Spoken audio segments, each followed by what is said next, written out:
Hello.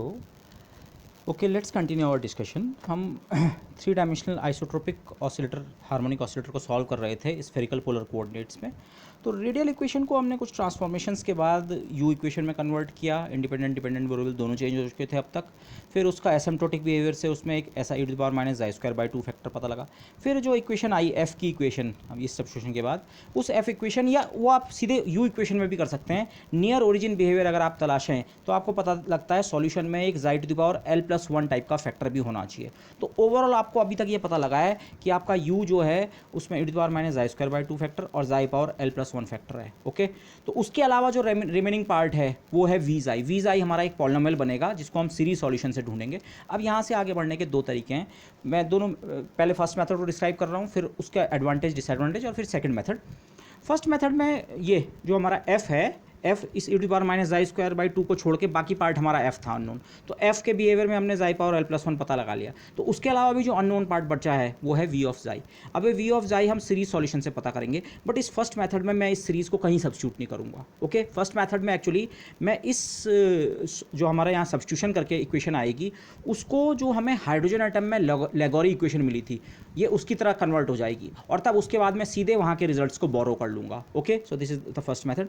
ये F जाई ये है, आप इसे ये सब्स्टिट्यूट कीजिए। एफ की इक्वेशन जो है डिफरेंशियल इक्वेशन, लास्ट लेक्चर में हमें ये ऑब्टेन हुई थी एफ की डिफरेंशियल इक्वेशन। ये वन डायमेंशनल केस में जो एफ की इक्वेशन है almost same apart from this centrifugal potential term. Okay, ये वही इक्वेशन है।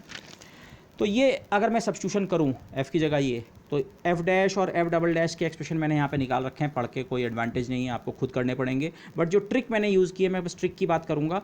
जाई की ओवरऑल कुछ पावर्स डिफरेंशिएशन के बाद भी कॉमन रहती हैं।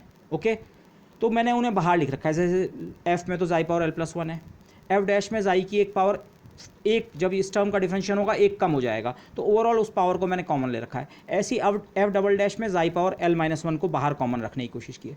तो ये सब्स्टिट्यूशंस अगर आप इस इक्वेशन में करें, एफ की जो इक्वेशन थी, तो उसमें आप ये करें तो ये एफ डबल डैश वाला टर्म -2 जाई टाइम्स एफ डैश टाइम्स और λ-1 और जो सेंट्रीफ्यूगल पोटेंशियल टर्म था अप्रोप्रिएटली आप रखें, तो एक तो जाई पावर L-1 का फैक्टर सब जगह से कॉमन लेके ख़त्म हो जाता है।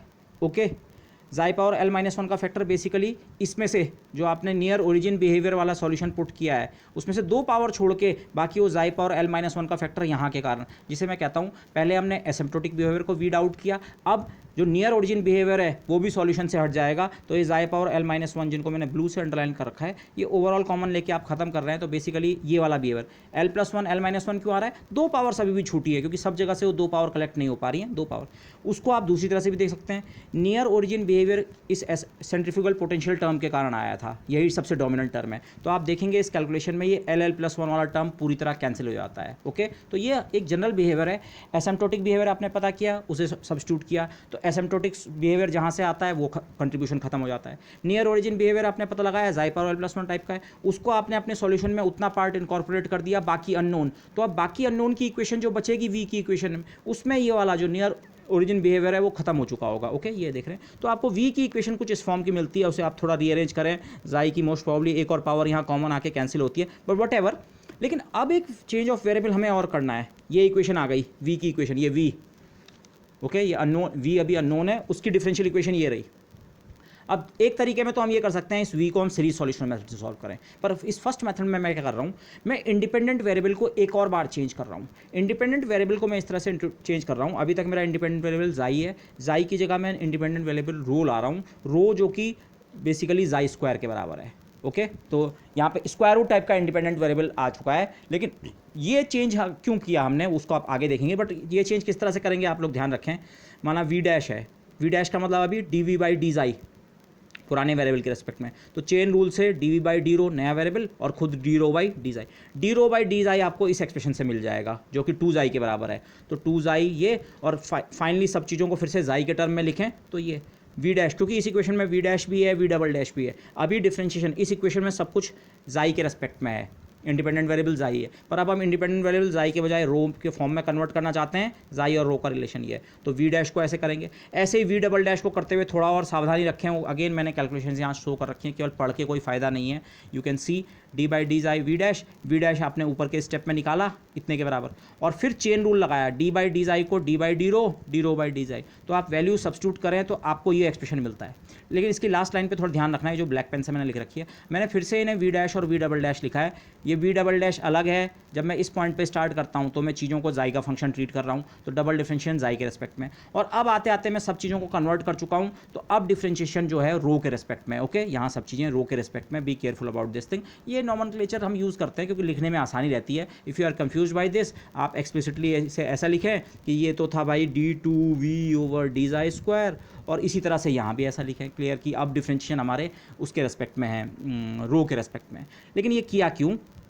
अब अगर आप इस इक्वेशन को चेंज करें, इंडिपेंडेंट वेरिएबल को चेंज करके इस इक्वेशन में सब्स्टिट्यूशन करें सब चीज़ों को, जाई की जगह भी रूट रो रख के वगैरह वगैरह, वी डैश और वी डबल डैश की जगह ये एक्सप्रेशंस रख के, तो आपकी इक्वेशन को आप लास्ट में कलेक्ट करें तो वो इक्वेशन ये बनती है, rho v double dash plus v dash times L plus 3/2 minus rho plus v 1/4 का फैक्टर मैंने डेरिवेटिवली कॉमन लिया है, lambda minus 2l minus 3 equal to 0। अब ये इक्वेशन क्यों ये हमने मेहनत की इतनी, ये वाली, ये या तो आप हाइड्रोजन एटम टटोलें, या हाइड्रोजन एटम में जो हमारी लेगोरी इक्वेशन आती है एसोसिएटेड लेगोरी पॉलिनॉमियल्स की, उस इक्वेशन को मैंने यहाँ पे लिखा है। जब हम हाइड्रोजन की रेडियल इक्वेशन सॉल्व करते हैं लास्ट में हमारे पास लेगोरी इक्वेशन मिलती है। मैंने यहाँ पे एसोसिएटेड लेगोरी पॉलिनॉमियल की इक्वेशन लिखी है, एक्स एल क्यू पी का double dash, independent variable, dependent वाली क्वांटिटी का डिपेंडेंट वेरिएबल ही बोलेंगे इसे, डिपेंडेंट वेरिएबल जो कि पॉलिनॉमियल बनता है बाद में पी क्यू पी एथ ऑर्डर का, उसका double derivative, plus dependent variable का फर्स्ट डेरिवेटिव। ओके, ये दोनों मैच हो रहे हैं, प्लस जिस चीज़ से मल्टीप्लाइड है उसमें इंडिपेंडेंट वाला वेरिएबल सब्ट्रैक्ट को रहता है, यहाँ रो यहाँ एक्स, बाकी उसके अलावा सम p प्लस 1, तो l प्लस 3/2 को भी तो आप l प्लस हाफ प्लस 1 लिख सकते हैं, तो वो पार्ट भी मैच हो रहा है, प्लस लास्ट वाले टर्म में आपका unknown function dependent function l या यहाँ v, और बाकी सारा पार्ट जस्ट एक कांस्टेंट, यहाँ q माइनस p होता है। एसोसिएटेड लेगोरी पॉलिनॉमियल की जो इक्वेशन है ये एग्जैक्टली उस फॉर्म में कन्वर्ट हो चुका है। ये वाला जो ट्रांसफॉर्मेशन है ये इसी पर्पज से किया गया था। तो इसके बाद मैं सीधे वहाँ के सॉल्यूशंस बोरो कर सकता हूँ। एग्जाम रूम में अगर आप कर रहे होंगे, एग्जामिनेशन में लिख रहे होंगे, तब तो आपको इसके बाद लेगोरी के लिए जो हमने डिटेल्स की थी वो करनी पड़ेंगी, बट एज्यूमिंग कि हम एक बार कर चुके हैं, अगर समझने की व्यू पॉइंट से देखें तो लेगोरी की जो प्रॉपर्टीज़ हमने स्टडी की थी, और खासकर हाइड्रोजन एटम के केस में ध्यान करें, ये जो लास्ट वाला टर्म होता है, ये q माइनस पी की जगह ये था लैम्डा माइनस एल माइनस 1, वहाँ पर लैम्डा एक अननोन था और लैम्डा माइनस एल माइनस 1 के बराबर था ये वाला। ओके, ये, और फिर हमने कहा था ये क्वांटिटी कुल मिला के किसी इंटीजर n के बराबर होनी चाहिए। तो वही आर्ग्यूमेंट सीरीज सॉल्यूशन मेथड से ये लेगोरी पॉलिनॉमियल की, एसोसिएटेड लेगोरी पॉलिनॉमियल की ही इक्वेशन है। तो इसका सॉल्यूशन जब सीरीज सॉल्यूशन मेथड से करेंगे आप उस पे पहुँचेंगे, निष्कर्ष पे पहुँचेंगे कि फाइनाइट सॉल्यूशन के लिए ज़रूरी है कि ये जो लास्ट वाला टर्म है, जहाँ यहाँ लास्ट वाला term general q minus p होता है, या हाइड्रोजन एटम के केस में लैम्डा माइनस एल माइनस 1 था, इस समय 1/4 लैम्डा माइनस 2l माइनस 3, ये किसी इंटीजर के बराबर होना चाहिए। हाइड्रोजन एटम में हम उस इंटीजर का नाम n रखते हैं, किसी क्वांटम नंबर n के बराबर होना चाहिए। ओके, यहाँ पे सिमिलरली हम ये कह रहे हैं 1/4 लैम्डा माइनस 2l माइनस 3 बराबर होना चाहिए। सीधे मैंने रिजल्ट कॉपी कर दिया है। ओके, दिस यहाँ पे मैंने वो किया है कि आप लेगोरी पॉलिनॉमियल की तरह कहेंगे कि सीरीज सॉल्यूशन करें तो सीरीज सॉल्यूशन कहीं पे जाके टर्मिनेट नहीं होगा वगैरह वगैरह वगैरह, तो एक्सेप्टेबल सॉल्यूशन तभी बनेगा जब लास्ट वाला टर्म बराबर एन डैश, मैंने उसे एन ना लिखे एन डैश लिखा है। ओके, और एन डैश की वैल्यू 0 से शुरू होगी, आप इसे हाइड्रोजन एटम के एन से कंपेयर ना करें। ये एन डैश अगर मैं एक्चुअली कहूँ, आप हाइड्रोजन एटम वाले सॉल्यूशन को देखना, ये हमारा जो समेशन का इंडेक्स बनता है के, ये उसके बराबर बनता है। ये जो वैल्यू थी ये एक्चुअली समेशन के इंडेक्स के बराबर थी। ओके, आर्ग्यूमेंट कुछ ऐसा था। हाइड्रोजन एटम में ये number actually lambda minus l minus 1 और ये बराबर के, तो लैम्डा बराबर के प्लस एल प्लस 1, और के प्लस एल प्लस 1 को हमने एन कहा था। ओके, लेकिन ये जो लास्ट वाला जो टर्म है जो कि एक्चुअल लेगोरी इक्वेशन में वैसे q माइनस पी होता है, हाइड्रोजन एटम में लैम्डा माइनस एल माइनस 1 था, बल्कि मैंने के गलत लिख दिया, this is equal to not equal to n but equal to k। तो k की वैल्यू 0 से शुरू होती है, तो वही चीज़ हम यहाँ पे कह रहे हैं, ये चीज़ बराबर n डैश के पास वही रोल है जो k के पास होता है। k मतलब k की वैल्यू 0 से शुरू होती है, द पॉइंट इज 0। तो अगर आप इसको रीअरेंज करके लिखें तो लैम्डा बराबर 4n डैश, ये 4 यहाँ आ गया, प्लस 2l प्लस 3। आप इन दोनों टर्म्स में 2 कॉमन लें, 2l plus 2n dash plus 3। याद रखें n डैश की वैल्यू या तो 0 होगी या 1 होगी या 2 होगी। लेगोरी पॉलिनॉमियल का आंसर मैं सीधे सीधे कॉपी कर रहा हूँ, ओके। तो अब l प्लस 2n डैश को मैं n कह रहा हूँ, l की अलाउड वैल्यू 0 1 2 3 4, n डैश की अलाउड वैल्यूज़ 0 1 2 3 4। तो इनका इस तरह का कॉम्बिनेशन अगर हम बनाएंगे तो उसके अलाउड वैल्यूज़ भी 0 1 2 3 4 बनेंगी। Some integer which starts from 0, तो उस इंटीजर का नाम मैंने n रख दिया, तो 2n प्लस 3। एक्सेप्टेबल सॉल्यूशन की कंडीशन मुझे सीधे लेगोरी पॉलिनॉमियल के रिजल्ट से मैं सीधे कॉपी करके पता लग रहा है मुझे, लैम्डा जो है, और लैम्डा क्या था, लैम्डा आप लोग ध्यान करें, लैम्डा हमने इस चीज़ को रखा है इस केस में भी। लैम्डा के अंदर एनर्जी छुपी हुई है बेसिकली, लैम्डा की इन्फॉर्मेशन मिल जाएगी तो एनर्जी की इन्फॉर्मेशन मिल जाएगी। Lambda must be quantized in this form, okay. और n को यहाँ पे हम कहेंगे ये हमारा प्रिंसिपल क्वांटम नंबर है। ये हाइड्रोजन एटम का प्रिंसिपल क्वांटम नंबर नहीं है, हाइड्रोजन एटम का प्रिंसिपल क्वांटम नंबर तो 1 से शुरू होता है। यहाँ पे n बाई डेफिनेशन हमारा इतना है, l plus 2n dash. l की वैल्यू हमें पता है क्या क्या होती हैं, n डैश की वैल्यू ये हैं, तो n की अलाउड वैल्यू यहाँ 0 से शुरू होंगी, ओके। प्रिंसिपल क्वांटम नंबर इस केस में 0 से शुरू होगा। तो ये तो लैम्डा की वैल्यूज़ आपको क्वांटाइज हो चुकी है। इनफैक्ट मुझे यहाँ पे ऐसा लिखना चाहिए था, लैम्डा n, लैम्डा की अलाउड वैल्यूज़ केवल ये हैं, लैम्डा 0 मिनिमम वैल्यू, n की जगह 0 रखो, 3। लैम्डा की अगली वैल्यू 3 प्लस 2 5, अगली value 3 plus 2 into 2 7 and so on. तो ये है लैम्डा की अलाउड वैल्यूज़। लैम्डा है प्रिंसिपल क्वांटम नंबर, और लैम्डा खुद 2e by H cross omega है, तो उसके टर्म में e के टर्म में आप एक्सप्रेशन लिखें, एच क्रॉस ओमेगा यहाँ क्रॉस मल्टीप्लाई करो, 2 से डिवाइड करो, तो 2 से डिवाइड करके this becomes n plus 3/2, n plus 3/2 h cross omega. और e के साथ अगेन मैंने principal quantum number n attach कर दिया, इस n की वैल्यू पे ये डिपेंड करेगा। जब हमने आइसोट्रोपिक ऑसिलेटर को कार्टेशियन सिस्टम में सॉल्व किया था तब एनर्जी का आंसर ये बना था, n1 plus n2 plus n3 plus 3/2 h cross omega. ये n उस n1 plus n2 plus n3 से कैसे रिलेटेड है, ये n1 plus n2 plus n3 ये तीनों 0 से शुरू होते हैं और 1 2 3 वैल्यू लेते हैं, तो इनका सम जो है ये भी तो 0 1 2 3 वैल्यू लेगा, वही इस केस का हमारा n है। कार्टेशियन के जो आपके 3 अलग अलग एक्सिस के अलॉन्ग के क्वांटम नंबर आए थे, n1 n2 n3, इस समय उन तीनों का सम, क्योंकि एनर्जी वहाँ भी हमने देखी थी, एनर्जी उन तीनों के सम पे ही डिपेंड करती है। यहाँ पे वो सम सीधे सीधे सम वाला क्वांटम नंबर हमारे सामने आ रहा है, इंडिपेंडेंट अलग अलग क्वांटम नंबर अराइज नहीं हो रहे हैं, केवल एक कॉमन एक क्वांटम नंबर अराइज हो रहा है n। लेकिन total number of quantum numbers दोनों केस में सेम है। इसको इस तरह से देखिए आप, वहाँ 3 क्वांटम नंबर मिले थे 3 एक्सिस के लिए अलग अलग, यहाँ आप बोलेंगे एक ही क्वांटम नंबर मिला। आपने एंगुलर पार्ट भी तो सॉल्व किया है इस केस में, एंगुलर पार्ट में 2 क्वांटम नंबर्स l और m करस्पॉन्डिंग जनरेट हो रखे हैं, ओके। इनफैक्ट n और l का जो रिलेशन है इस समय, जैसे हाइड्रोजन एटम में हम कहते हैं n की वैल्यू के लिए l की वैल्यू 0 से शुरू होकर 1 कम तक होती है, इस समय n और l का रिलेशन क्या है, इस समय n और l के बीच की डिफाइनिंग इक्वेशन ये है, ओके। तो यहाँ से अगर मैं l की वैल्यू निकालूं, l होगा n minus 2n dash, again n principal quantum number है और n डैश जस्ट एक आप इंटरमीडिएट क्वांटम नंबर समझ लो इसे, ये बेसिकली समेशन का इंडेक्स है। वैसे लेट मी अगेन रिपीट, ये k टाइप की चीज़ है, तो n माइनस 2k टाइप की चीज़ है। तो अगर n की अलाउड वैल्यू जो भी होगी, l की वैल्यू क्या होगी, या तो n से 2 कम होगी, क्योंकि ये 2 का मल्टीपल है, ट्वाइस n डैश है, तो या तो अगर n डैश 1 होगा या n डैश 0 भी हो सकता है, पहले n डैश 0 है तो l बराबर n, या n डैश बराबर 1 होगा तो n माइनस 2 या n माइनस 4।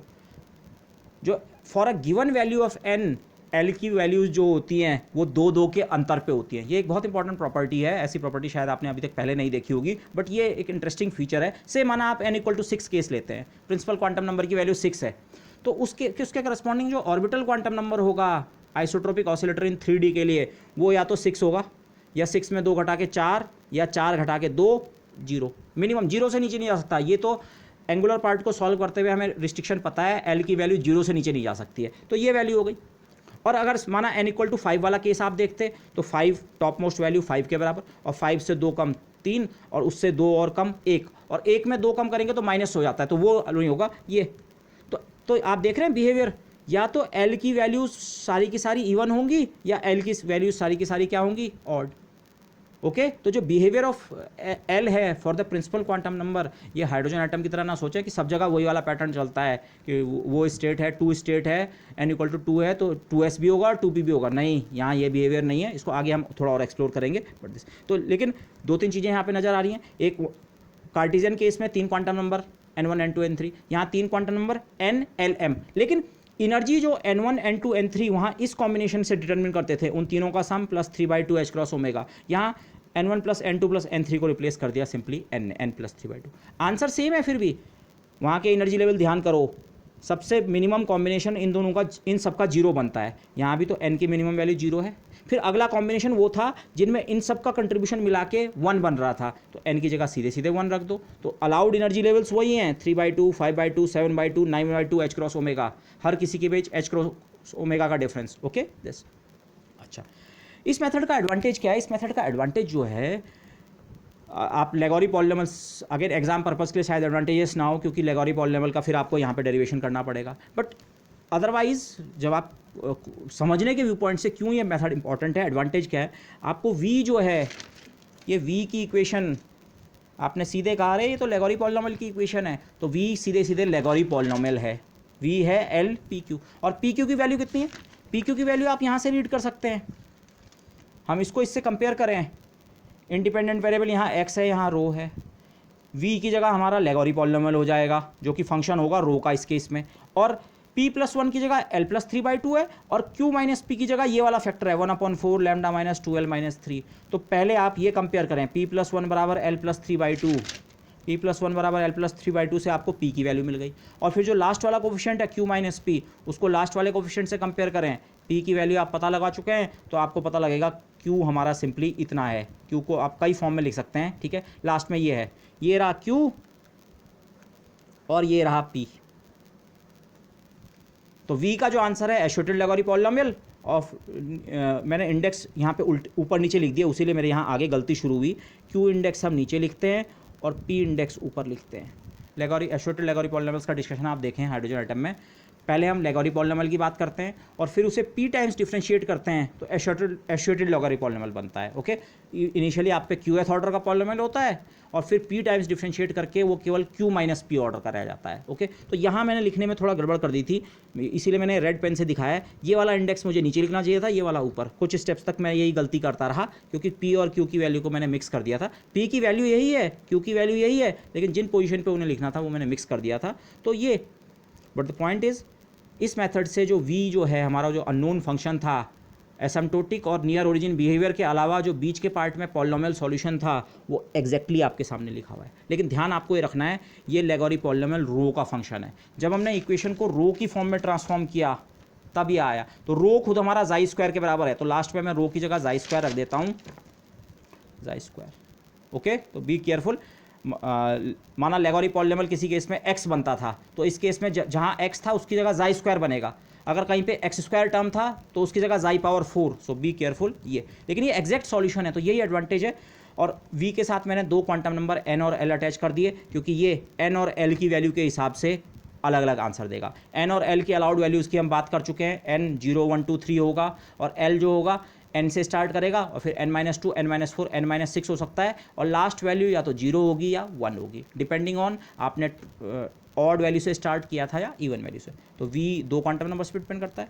तो आपका u अब आप पूरा कंस्ट्रक्ट कर सकते हैं। u में एक asymptotic part e⁻⁻² near origin behaviour जाई पावर l+1, और v जो था v हमारा ये है। अगेन ये रेड एरोज़ का ध्यान रखना, ये इंडेक्स ऊपर ये इंडेक्स नीचे लिखना चाहिए था। ओके, ये हो गया। रेडियल वेव फंक्शन एक्चुअल वाला कंस्ट्रक्ट करें। रेडियल वेव फंक्शन जो होता है वो u/जाई होता है, u/r या u/जाई। जाई और r एक ही चीज़ है, दोनों में केवल एक कांस्टेंट का अंतर है, अल्फा का। नॉर्मलाइजेशन फैक्टर का ध्यान मैंने वैसे भी नहीं रखा, इसीलिए मैंने यहाँ इक्वल टू नहीं लिखा था, ये यूज समथिंग। तो अगर आप एक जाई के फैक्टर से इसे डिवाइड कर दें तो रेडियल वेव फंक्शन वो भी nl का फंक्शन होगा, उसमें some normalisation constant, this is some normalisation constant, exponential part, जाई की एक पावर कम हो गई, एक जाई से डिवाइड कर दिया, और लेगोरी पॉलिनॉमियल अगेन। तो लास्ट में रेडियल वेव फंक्शन को मैंने r की फॉर्म में लिख दिया है। ओके, नॉर्मलाइजेशन कांस्टेंट कुछ चेंज हो जाएगा, ये और ये नॉर्मलाइजेशन कांस्टेंट एक ही नहीं है, क्यों, वो अभी क्लियर हो जाएगा। ये वाला फैक्टर जाई बराबर है अल्फा r, तो e⁻⁴ α² r²/2। जाई है अल्फा r, तो एक अल्फा पावर एल और r power l, r power l का फैक्टर ये रहा, और अल्फा पावर एल को, अल्फा एक कांस्टेंट है, उसे मैंने नॉर्मलाइजेशन कांस्टेंट में एब्जॉर्ब किया है, तो इसीलिए ये नॉर्मलाइजेशन और ये नॉर्मलाइजेशन एक ही नहीं है। ओके, उसकी एक्चुअल वैल्यू मैं यहाँ पे दिखा भी नहीं रहा हूँ, you can see it in books. ये और लेगोरी पॉलिनोमियल लास्ट में। अब इस वाले पॉइंट पे मैंने इंडिसेस को सही पोजीशन पे लिख दिया था। इस ये half an plus L plus one जो कि क्यू की वैल्यू है ये नीचे, और पी की वैल्यू एल प्लस हाफ ये ऊपर। और ये फंक्शन किसका है? लेगोरी पॉलिनोमियल, ये रो का था, रो खुद है जाई स्क्वायर और जाई खुद है अल्फा आर, तो लेगोरी पॉलिनोमियल किसका function? Alpha square r square. तो ये कंप्लीट सॉल्यूशन हो गया। तो इस मेथड का एडवांटेज यही है, एनर्जी का आंसर तो आपको किसी भी मेथड से मिल जाएगा, दूसरा मेथड हम करेंगे उससे, लेकिन जो एग्जैक्ट रेडियल वेव फंक्शन है वो आपको यहाँ से डिटरमिन होता है। दूसरे वाले केस में वो सीरीज सॉल्यूशन की फॉर्म में ऑब्टेन होगा, लेकिन यहाँ से आपको एग्जैक्टली ऑब्टेन हो जाता है आपका radial wave function, the complete radial wave function. एक चीज़ यहाँ पे रिमाइंड कराना चाहूँगा, कई चीज़ें 3 डायमेंशनल हार्मोनिक ऑसिलेटर में 1 डायमेंशनल हार्मोनिक ऑसिलेटर की तरह रिपीट हो रही है। ये वाला पार्ट, ये कार्टिजियन में तो पूरा वही सॉल्यूशन कॉपी हो रहा था, लेकिन जहाँ पे स्पेशल फंक्शन की बात आई, यहाँ पे जो स्पेशल फंक्शन रेडियल इक्वेशन में आया वो हर्माइट नहीं आया। 1 डायमेंशनल केस में जब सॉल्व करते हैं तो वो लास्ट में जो स्पेशल फंक्शन निकलता है वो हर्माइट पॉलिनोमियल्स होते हैं। यहाँ पे हर्माइट पॉलिनोमियल होकर लेगोरी पॉलिनोमियल है, bear this in mind. Okay, अच्छा, अगेन जब भी आप कोई भी सॉल्यूशन लिखें, चाहे एनर्जी का या ये वाला, जो आपके क्वांटम नंबर्स आए हैं उनकी अलाउड वैल्यूज़ हमेशा लिखिए। जैसे n की वैल्यू 0 1 2 3 4 होगी, l की वैल्यू n n-2 n-4, और लास्ट में जाएगी या तो 0 या 1 तक। मुझे ये लिखना चाहिए था 0 या 1 तक जाएगी। ओके, डिपेंडिंग ऑन आप इवन वैल्यू से स्टार्ट करोगे तो लास्ट वैल्यू 0 तक जाएगी 2 के अंतर पे, और अगर ऑड वैल्यू से स्टार्ट करोगे तो 2 के अंतर पे लास्ट में 1 तक जाएगी। ओके, मैंने कुछ स्टेट्स के लिए यहाँ पे स्टेट्स को लिखने की कोशिश की है। माना इस एनर्जी के एक्सप्रेशन को देखिए, ये वाला, ये एनर्जी का एक्सप्रेशन मिनिमम कितना हो सकता है? n की minimum value 0, 3/2 h cross omega. कब बनेगी 3/2 h क्रॉस ओमेगा एनर्जी? जब n कितना होगा? 0। अच्छा, अगर n 0 है तो l की अलाउड वैल्यू क्या होंगी? केवल 0, तो l की अलाउड वैल्यू 0। l की अलाउड वैल्यू 0 को हम ऑर्बिटल की भाषा में s ऑर्बिटल कहते हैं, वो मैंने यहाँ लिख रखा है। एनर्जी 3/2, तो n की वैल्यू 0, n की वैल्यू 0 के लिए l की एक ही वैल्यू पॉसिबल है जिसे आप s स्टेट कहते हैं, और l की वैल्यू 0 होती है तो एंगुलर पार्ट के सॉल्यूशन ने बता रखा है भाई m की वैल्यू भी केवल एक ही होती है, -L2 + L होती है, तो 0 है तो 0। तो कुल मिला के तीनों क्वांटम नंबर्स को कलेक्ट करें। तीनों क्वांटम नंबर्स को कलेक्ट करने का मतलब है तीनों क्वांटम नंबर्स मिलके एक स्टेट बनाएंगे। तो इस समय इस एनर्जी के करस्पॉन्डिंग एक ही स्टेट है जिसमें n भी 0 है, l भी 0 है और m भी 0 है। पॉसिबली इस स्टेट के क्वांटम नंबर को शायद जो वो वेव फंक्शन है, मैं शायद कुछ ऐसा लिखता, साई NLM, तो Sai 0 0 0। Energy 3/2 h cross omega के करस्पॉन्डिंग केवल एक स्टेट है, साई 0 0 0। ओके, लेकिन अगर आप 5/2 h क्रॉस ओमेगा की एनर्जी की बात करें, ये n की अगली वैल्यू 1 हो सकती है, तो 1 + 3/2 5/2। अगली एनर्जी 5/2 h क्रॉस ओमेगा, ठीक है जी। ग्राफ में वैसे ऊपर दिखाई जाएगी पर यहाँ लिखने में मैं नीचे लिख रहा हूँ। ओके, अच्छा, 5/2 ये कब बनेगी? जब n की वैल्यू कितनी होगी? 1। अच्छा, n अगर 1 है तो जो हमने ये डिस्कशन किया, l की वैल्यू जो होती है n और फिर n-2 इस तरह से चलती है, तो 1 से स्टार्ट करेगा, l की वैल्यू 1। अब 1 से 2 नीचे तो हम नेगेटिव में पहुंच जाते हैं, इसलिए एकमात्र वैल्यू l की यही है, लेकिन l की इस वैल्यू के लिए m की 3 वैल्यू हैं, -1 0 +1। तो इस फॉर्म में अगर आप स्टेट इस समय लिखने लगे हैं, n की वैल्यू तो हमेशा 1 है, l की वैल्यू भी हमेशा 1 है, पर m की 3 चॉइसेस हैं, तो आपकी कुल मिला के 3 स्टेट बनेंगी, 1 1 -1, 1 1 0, 1 1 +1। लेकिन इन तीनों स्टेट्स की एनर्जी कितनी है? 5/2 h क्रॉस ओमेगा, और l = 1 स्टेट को आप p स्टेट कहते हैं। तो n = 1 के करस्पॉन्डिंग 3 p स्टेट्स हैं पॉसिबली, जिन्हें आप px py pz कहते हैं, वो हैं कुल 3 स्टेट्स। डीजनरेसी, एक ही एनर्जी के करस्पॉन्डिंग 3 वेव फंक्शन या 3 स्टेट्स आपके पास पॉसिबल हैं, इस चीज़ को हम कहते हैं डीजनरेसी। अभी ये ब्लू पेन से जो लिखा हुआ है इसको भूल जाइए, ये रेड पेन में जो मैंने लिख रखा है, किसी पर्टिकुलर एनर्जी के करस्पॉन्डिंग डीजनरेसी कितनी है। ग्राउंड स्टेट के करस्पॉन्डिंग डीजनरेसी 1 है, नॉन डीजनरेट कहते हैं 1 को। 5/2 एनर्जी होने के तीन अलग अलग स्टेट्स ऐसी हो सकती हैं जिनकी एनर्जी 5/2 h क्रॉस ओमेगा है। ये हमने कार्टेशियन केस में भी देखा था। कार्टेशियन केस में ये 5/2 तब बना था जब इन नंबर्स का सम 1 था, और इन नंबर्स का सम 1 बनने के तीन तरीके थे, 1 0 0 0 1 0 0 0 1। तो डीजनरेसी चाहे आप कार्टेशियन में कैलकुलेट करें चाहे यहाँ पे, आंसर एक ही आएगा। बट अब इस केस में देखते हैं n इक्वल टू, अच्छा अगर आप n इक्वल टू 2 पे जाएँ, 2 + 3/2 7/2, अगला एनर्जी लेवल जो है वो 7/2 h cross omega, n equal to 2। अगर n बराबर 2 हो तो l की वैल्यू 2 और 2 से 2 कम 0, 2 और 0। अब की बार आपके पास दो पॉसिबिलिटी हैं l की, 0 भी हो सकता है और 2 भी। 0 जिसको आप s स्टेट कहते हैं और 2 जिसको आप d स्टेट कहते हैं। तो n इक्वल टू 2 के करस्पॉन्डिंग आपके पास या तो 2s स्टेट है या सीधे 2d स्टेट है। p नहीं है यहाँ पे, 2p स्टेट नहीं है, या तो l इक्वल टू 0 या l इक्वल टू 2। ओके, सो ये हाइड्रोजन एटम से डिफरेंट बिहेवियर है, p स्टेट यहाँ मिसिंग है। ओके, लेकिन m की अलाउड वैल्यूज क्या होंगी, n इक्वल टू 2 के करस्पॉन्डिंग, अच्छा l की तो ये वैल्यू हो गई, एक 0 हो गई एक 2 हो गई, और l की 0 वैल्यू के करस्पॉन्डिंग m की वैल्यू 0, और 2 के करस्पॉन्डिंग 2 1 0 -1 -2, 5 वैल्यूज। तो कुल मिला के स्टेट अगर हम लिखें, स्टेट लिखने का मतलब n l m का एक कॉम्बिनेशन, उससे एक वेव फंक्शन डिफाइन होगा। तो कॉम्बिनेशंस बनाओ, n l m 2 0 0 एक कॉम्बिनेशन, उसके अलावा n2 l2, लेकिन m के इस समय 5 कॉम्बिनेशन बन सकते हैं, 2 2 2 2 2 1 2 2 0 2 2 -1 2 2 -2, 5 कॉम्बिनेशन ये वाले डी स्टेट के करस्पॉन्डिंग और एक कॉम्बिनेशन एस स्टेट के करस्पॉन्डिंग का। तो कुल नंबर ऑफ स्टेट्स कितनी हुई, 6। डीजनरेसी कितनी है, 6। ये m की वैल्यू एक 0, ब्रैकेट मैंने इसलिए किया था, l इक्वल टू 0 के करस्पॉन्डिंग की m की वैल्यू 0, और l इक्वल टू 2 के करस्पॉन्डिंग की m की वैल्यू में भी एक 0 आता है, पर वो पेयरिंग तो l इक्वल टू 2 के साथ होगी।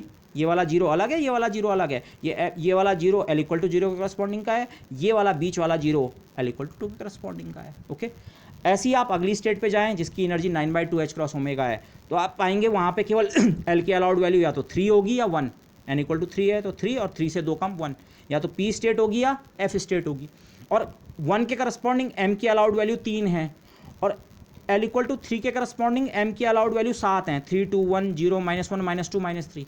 तो कुल मिला के अगर आप स्टेट्स की यहाँ काउंटिंग करें, 7 और 3 कितनी स्टेट्स बन रही हैं, 10। तो डीजनरेसी का फैक्टर जो है एनर्जी या प्रिंसिपल क्वांटम नंबर के साथ बहुत रैपिडली इंक्रीज कर रहा है, 1 3 6 10। अब ये ब्लू पेन से जो मैंने चीज़ लिखी है जरा इनको देखो, 1 को आप मैथमेटिकली चेक कर सकते हैं, ये 1 × 2/2 होता है, 3 होता है 2 × 3/2, 6 होता है 3 × 4/2, 10 होता है 4 × 5/2। तो अपॉन 2 कर रहे हैं और दो कंसेक्यूटिव नंबर्स को मल्टीप्लाई कर रहे हैं, एक और एक उससे अगला बड़ा वाला n n+1। पर वो n असल में है क्या, वो n अगर आप देखें किसी भी केस में इस n से एक ज़्यादा है, बेसिकली वो n ना हो के n+1 है। ये सारे फॉर्मूले अगर आप देखें प्रिंसिपल क्वांटम नंबर के टर्म में जो डीजनरेसी का फैक्टर है आप सिंपली चेक कर सकते हैं, वो है ½ n+1 × n+2, जहाँ पे n हमारा प्रिंसिपल क्वांटम नंबर है। ग्राउंड स्टेट के लिए n 0, n की जगह 0 रखो, 1 × 2/2 1 एंड सो ऑन। तो डीजनरेसी का फैक्टर जो है हार्मोनिक ऑसिलेटर के लिए ½ n+1 × n+2। ये डीजनरेसी का फैक्टर कार्टेशियन में भी वैसे कंप्यूट किया जा सकता है, पर वहाँ पे एक्चुअली एक थोड़ा टिपिकल मैथमेटिकल प्रॉब्लम बनती है। वहाँ पे सवाल एक्चुअली ये बनता है जिसे पार्टीशनिंग कहते हैं, आपको किसी इंटीजर को 3 इंटीजर्स के सम के रूप में पार्टीशन करना है, तो उसके कितने तरीके हो सकते हैं वो आपकी डीजनरेसी होती है। जैसे n इक्वल टू 2 की बात करें, n इक्वल टू 2 लेवल के लिए ये सम 2 बनने के 6 तरीके मैंने पीछे दिखाए भी थे, 2 0 0 0 2 0 0 0 2, और इसके अलावा 1 1 0 1 0 1 0 1 1। ये 6 कॉम्बिनेशंस ऐसे हैं जिनके लिए इन तीनों का सम n2 ही बनेगा, और एनर्जी केवल इस सम पे डिपेंड करती है। तो स्टेट्स तो 6 अलग अलग, लेकिन एनर्जी एक ही, डीजनरेसी कितनी 6। लेकिन वो डीजनरेसी वहाँ पे कंप्यूट करने का जो तरीका होता है वो एक मैथमेटिकल प्रॉब्लम है। आपको कोई इंटीजर दे रखा है, इंटीजर से मतलब है 0 से ऊपर वाले नंबर्स हैं, ठीक है। इंटीजर नॉर्मली हम 1 2 3 काउंटिंग नंबर्स को कहते हैं, पर यहाँ पे हमारा इंटीजर से मतलब है 0 1 2, सारे के सारे उस प्रकार के हैं। तो आपको किसी n को पार्टीशन करना है इस तरीके से, उसके भाग करने हैं, लेकिन हर भाग अपने आप में इंटीजर होना चाहिए। तो कितने तरह से आप उसके भाग कर सकते हैं, जैसे यहाँ पे 2 के आप 6 तरह से भाग कर सकते हैं, 6 तरह से उसे विभक्त करें ताकि उसका सम 2 ही बने, तो यही डिजेनरेसी का फैक्टर है। तो ये मैथमेटिकल प्रॉब्लम अगर आप सॉल्व कर सकते हैं तो आप इस फैक्टर पे पहुंचेंगे कि जनरल एन के लिए जो डिजेनरेसी का फैक्टर है ये, ओके। लेकिन यहाँ पे हम सीधे काउंटिंग से हमने ये निकाल दिया, इसको हम एक्सप्लिसिटली भी कर सकते हैं, बट दिस। अब मैं चलता हूँ दूसरे मेथड पे। अगर आप वेव फंक्शन की एक्चुअल फॉर्म में इंटरेस्टेड नहीं हैं, अगर आप केवल एनर्जी वैल्यू में इंटरेस्टेड हैं, और यूजुअली हमारा इंटरेस्ट यही होता है एनर्जी की वैल्यू में, तो दूसरा तरीका मच ईजियर, पूरा एक्सप्लिसिटली हम कर सकते हैं। वहाँ पे एफ़ को जो हमने निकाला था, एफ़ का बिहेवियर हमें पता लगा था, एफ़ में एक ये वाला पार्ट है ज़ाई पावर L+1 वाला, ये हमने पिछले केस में भी किया, और इसके अलावा बाकी पार्ट का नाम हमने वी रखा। अब मैं वी के लिए एक सीरीज सपोज कर रहा हूँ कि वी के लिए कौन सी सीरीज, समेशन के ए के ज़ाई पावर के, ए के अननोन कोफिशिएंट्स हैं, ज़ाई हमारा इंडिपेंडेंट वेरिएबल है, ज़ाई पावर के।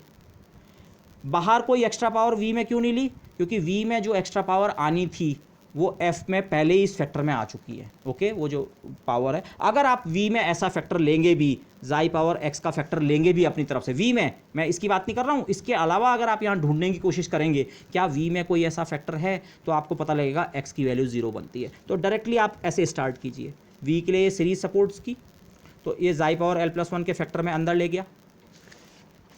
एफ़ की इक्वेशन हमारे पास आ रखी है, वो मैंने यहाँ पे लिख रखी है, ये हमारी एफ़ की इक्वेशन थी।